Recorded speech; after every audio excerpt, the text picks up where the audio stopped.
So, good afternoon, all of you.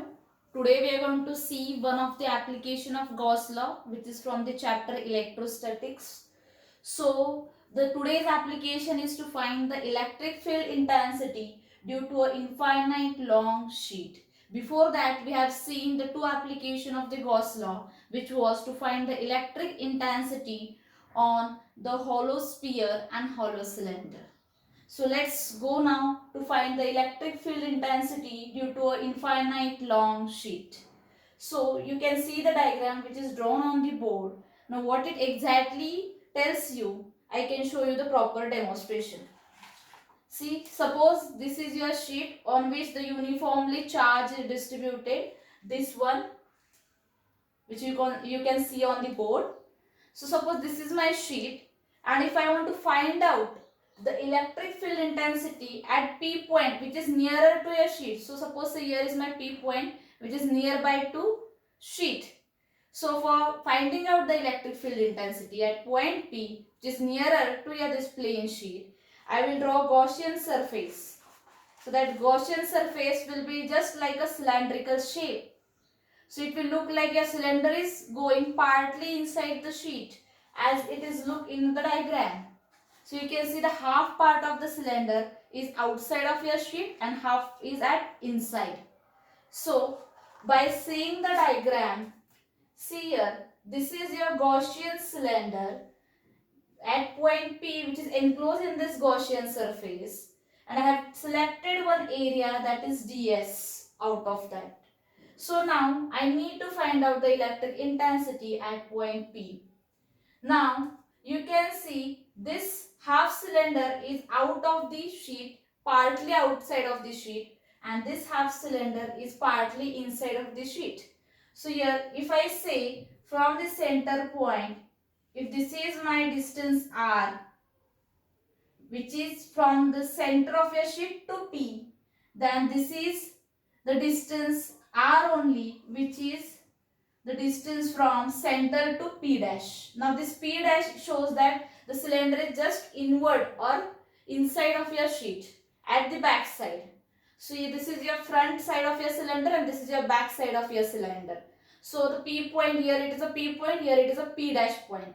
Both the point P and P dash are equidistant from the center of your sheet.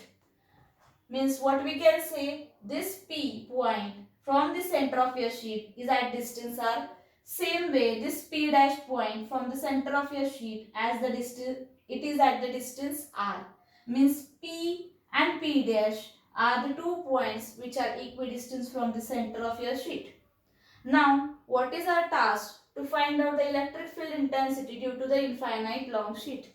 So what I have done, I have taken a small selected area that is ds here. Now as we know, the positive charge is distributed on this sheet, so it will generate electric lines of force. So these are the electric lines of force which are passing through that area ds. Now if this is my direction of electric lines of force, surely my direction of electric intensity will be in this direction. Same way, if I try to draw a area vector to this selected area, again it will be in same direction. So in this I can say my area vector ds will be parallel to electric intensity. So both the vector, that is electric intensity, and the area vector, both will be parallel to each other. So we know Gauss law. So I can say by Gauss law. What is the Gauss law? It says that electric flux is equal to closed loop integral of E dot ds. So here we can say that 5 is equal to, now closed loop integral, here E dot ds means we can write it as E ds cos theta. Now this theta is angle between ds and E, means the area vector and the electric field intensity vector. So as we know these both are parallel, so in this case I know theta is 0. So here we can write phi is equal to closed loop integral E ds cos 0. Now as we know, cos of 0 is 1. So here it will be phi is equal to closed loop integral E into ds. Now here I can write phi is equal to this E into ds. Now we know here we have two areas. Here also we are selecting ds area and at the back also we are selecting ds area. So we have two electric intensities here. See how? So I will write one electric intensity, that is closed loop integral E ds. This will be for point P, means which is in the front of your sheet, plus same closed loop integral E ds. This will be for point P dash here, which is at the back of your sheet. Now as we know, this charge is distributed uniformly, means at each point the value of E will be same. So it will come out of integration, and the closed loop integration of ds will be nothing but the area of the sheet. So I will write A. Same way here also E will come out and the integration of ds will be nothing but its area A. So here we get phi is equal to Ea plus Ea, that is 2Ea. This is my equation 1. By Gauss law, even I know the total electric flux is equal to summation of the charge or whatever the charge is distributed on that specific conductor. So this is my Gauss law. This is my equation number 2. If you see properly, in equation number 1 and 2, your left hand side is same. So we can equate your right hand side.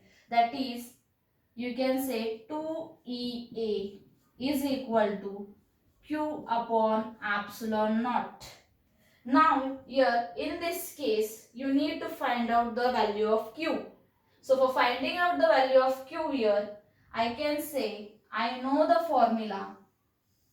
That is, in this case, you can see the positive charge is distributed on the plane sheet, means on the surface of the plane sheet. So here we are going to consider surface charge density.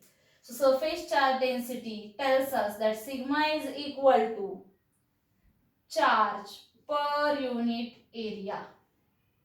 So here your Q values become sigma into A. Once you know Q value, you can insert here in the case of Q. So it will become twice E A is equal to Q value is sigma into A upon epsilon naught. Both the cases A will get cancelled and you need to find out the electric intensity here. So I will keep E as it is at left hand side and all the remaining terms will be transferred to your left. That is sigma 2 epsilon naught. So this is your electric field intensity due to an infinite long sheet. So again I will revise. We are having a plane sheet on which your positive charge is distributed. You need to find out the electric field intensity at the point P, which is nearer to your sheet. So you are drawing a Gaussian surface which is in the form of cylinder. You are selecting the area ds, which is nothing but a cylinder, the partly cylinder which lies in outward direction of sheet, and this is the ds area which is lying at the back side, or you can say in the direction inward direction of your sheet. So here you are taking point P, here P dash. By Gauss law, you are going by the formula of flux. So electric flux is equal to E dot ds. We know dot product can be written as E ds cos theta. Then we know ds vector and E vector, these two vectors are parallel to each other. So in this case your theta is 0. So in the case of theta I am writing 0. Cos 0 is 1. So the last expression comes phi is equal to closed loop integral E ds. Now here we need to find out flux in both the case. in forward and in backward direction also. So I have taken both the cases at point P and P dash. So here E comes out because the magnitude of electric intensity is same everywhere. So E come out, and here we take integration of ds only, which is nothing but A. Same way here E comes out and integration of ds is nothing but A. EA and EA get added, you get 2EA. Now we know another formula for by Gauss law, that is flux, electric flux is equal to charge upon epsilon naught, which is nothing but permittivity of your medium. Then by seeing your left hand side is same, we equate these two equations, we get this expression. Now here we are trying to find out Q by using formula surface charge density. That surface charge density is nothing but Q upon A, that is charge distributed per unit area. So we get a value of Q, that is sigma into A. Once we get the value of Q, we are going to insert it in this expression. And by inserting it, we get A cancelling each other at both the sides, and we get the last expression of electric field intensity, that is sigma upon 2 epsilon naught, which is the electric field intensity due to an infinite long sheet. I hope this is clear to you. Thank you.